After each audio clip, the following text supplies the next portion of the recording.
आज ही डाउनलोड करें और अपने पसंदीदा शोज का आनंद लें। पता है मेरा दूसरा प्यादा कौन था? मेरी प्यारी बहू रिमझिम।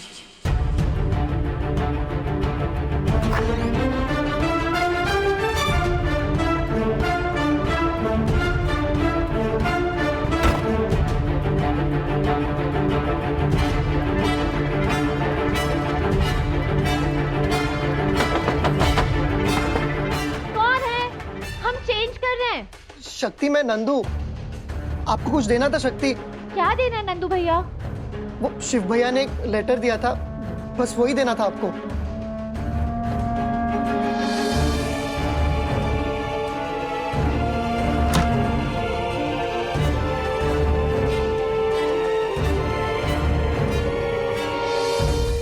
शक्ति, इस लेटर को पढ़ने के बाद जो तुम्हारा जवाब होगा, वो जवाब सुनने के लिए मैं इंतजार करूंगा।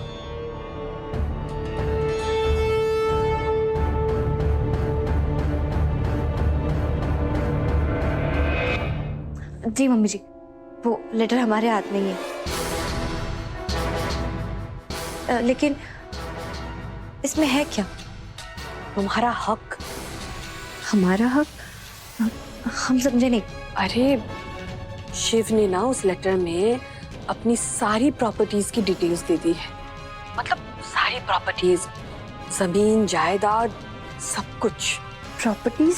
क्यों? हमारा मतलब है शिव ने शक्ति को ये सारी डिटेल्स क्यों भेजी और हम इसे क्यों चुरा रहे? कितनी भोली हो तुम, कितनी अच्छी हो। अरे तुम शायद भूल गई हो कि तुम बड़ी वहां पे हो, अपने घर पे। पर जब यहाँ शादी करके आओगे ना, तो शक्ति तुमसे बड़ी होगी, तुम्हारी जेठानी। और बड़ी बहू के हिसाब से उसके हक भी बड़े होंगे। तो अगर वो कुछ भी मांगेगी ना, तो उसे दे दिया जाएगा। कोई तुमसे पूछेगा भी नहीं बेटा। नहीं नहीं मम्मी जी, शक्ति ऐसी बिल्कुल भी नहीं। अरे वो तो ऐसी है, वो तो लोगों को उनका हक दिलवाती है, उनका हक नहीं मारती। और वैसे भी वो हमसे बहुत प्यार करती है, इतना कि वो अपनी चीजें भी हमें दे देती है। और आपने देखा नहीं कैसे उसने हमारे लिए इस शादी के लिए हाँ कह दी थी। मैं भूल गई थी इन दोनों बहनों के बीच में कितनी भी खटास डालूं, इनका प्यार कम ही नहीं होता। इतना प्यार करते हैं। अब इनके रिश्ते में मैं और जहर घोलूंगी। रिमझिम बेटा देखो, क्या तुम भूल गई कि शक्ति ने कितनी देर लगा दी हाँ कहने में? कितनी मुश्किल से उसने हाँ की। तुम्हें क्या क्या नहीं करना पड़ा, कितना कुछ सहना पड़ा। भूली नहीं होता तुम? और एक बात, क्या तुम ये चाहती हो कि शादी के बाद तुम्हें हर बात के लिए वेट करना पड़े? हर बात के लिए तुम्हें स्ट्रगल करना पड़े? हर बात के लिए तुम्हें शक्ति की परमिशन की जरूरत हो? नहीं ना। क्या है ना रिमझिम बेटा, कि शादी के बाद ना रिश्ते बदल जाते हैं। बहन बहन का रिश्ता जितना प्यारा होता है ना, देवरानी जेठानी का रिश्ता उतना ही कॉम्प्लिकेटेड होता है।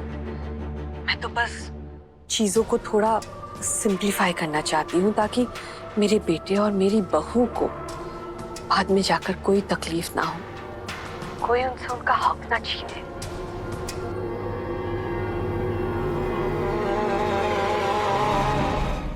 इतनी देर मंदिर आंटी क्या बात कर रही थी?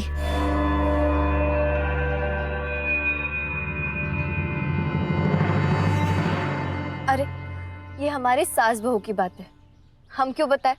तू जा अपने सास से बात कर और हमें अपने सास से बात करने दे। जबरी।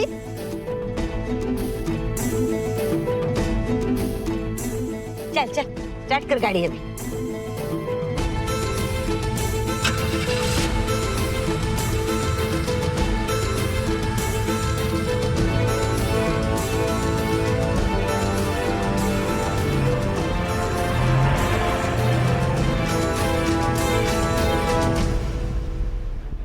मिशन एक्कम्प्लिश्ड।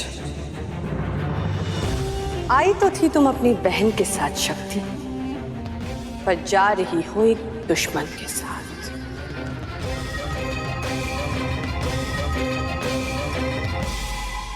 नंदू, नंदू, नंदू, नंदू, क्या हुआ भैया?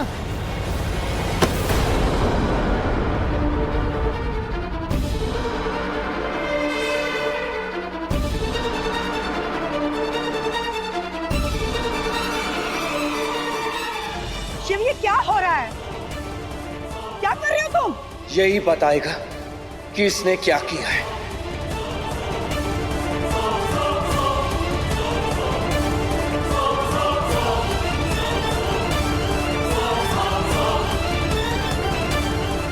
लगता है आज के हल्दी का मुहूर्त बहुत ही शुभ था। हाथों में हल्दी लगी है और रिश्तों में कालीख पुत गया है। यहाँ दोनों भाइयों के बीच कालीख और वहां दोनों बहनों के बीच। वहां दोनों बहनों के रिश्ते की मौत हो गई और यहाँ दोनों भाइयों के रिश्ते का अस्थि विसर्जन होने वाला है।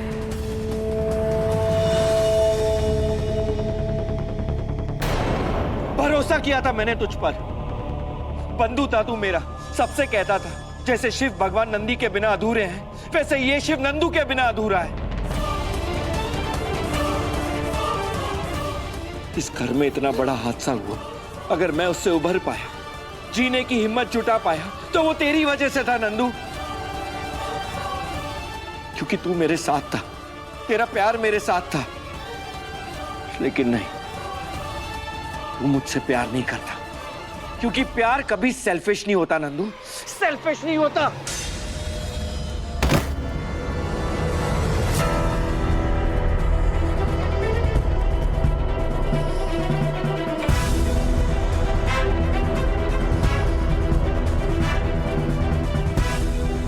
भैया मैंने किया क्या भैया? इतना गुस्सा क्यों हो रहा है? कुछ तो बताओ भैया। तूने मुझे अपनी नजरों में गिरा दिया है नंदू, खुद से आंखें मिलाने के लायक तक नहीं छोड़ा। मेरी शादी करवाने के लालच में तू इतना अंधा हो गया था कि तू भूल गया कि मेरे लिए जिंदगी में इंपॉर्टेंट क्या है। मेरा ज़मीर, मेरी ईमानदारी, मेरा सच है। सोचा था शक्ति से बिना आंख झुकाए मैं बात कर पाऊंगा, लेकिन तूने तो मुझे जिंदगी भर के लिए शर्मिंदा कर दिया। क्यों किया तूने ऐसा नंदू? क्यों किया? बस!